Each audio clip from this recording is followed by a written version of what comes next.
Early in his presidency, Joko Widodo launched a sweeping social aid program and immediately followed it up with a fuel price hike. It's been an interesting first few months for the president.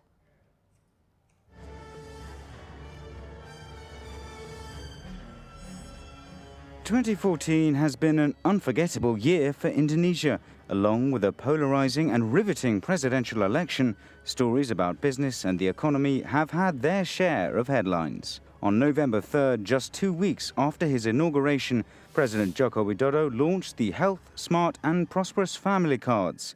The program is part of the government-to-person or G2P program aimed at easing the burden on Indonesia's poorest 15.5 million people.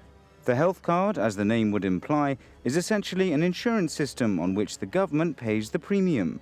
The Smart Card, which gives financial aid for education, targeted about 152,000 students in 18 regions in the first phase. There is also aid for elementary, junior and senior high school students. Unlike the health card, which works in conjunction with the existing National Health Insurance Scheme, the Smart Card replaces the Poor Student Aid Program. And the Prosperous Family Card gives poor families 400,000 rupiah every 2 months to help with living expenses. Widodo's administration sees that card as the primary tool for helping the poor deal with rising fuel prices. And rise they certainly have. On November 17th, 2 weeks after the social aid rollout, President Widodo announced a 2,000 rupiah increase in the price of subsidized fuel. Terhitung sejak tanggal 18 November 2014. Harga premium ditetapkan dari Rp6.500 menjadi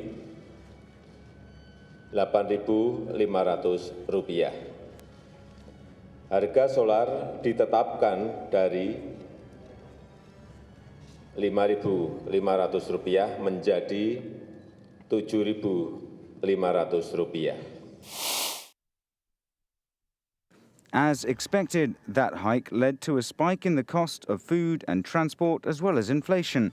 Bank Indonesia responded by increasing the benchmark interest rate 25 basis points to 7.75% to the chagrin of the business community. It was the first change to the BI rate in over a year. 2014 also saw the rupiah slide to its lowest level since the days of the Asian financial crisis at 12,900 to the dollar. But the government and central bank were upbeat, blaming the slide on external factors and not Indonesia's economic fundamentals, while urging domestic exporters to take advantage of the situation. If the first few months of Widodo's presidency are anything to go by, the business community needs to be ready for more major changes on the horizon in 2015.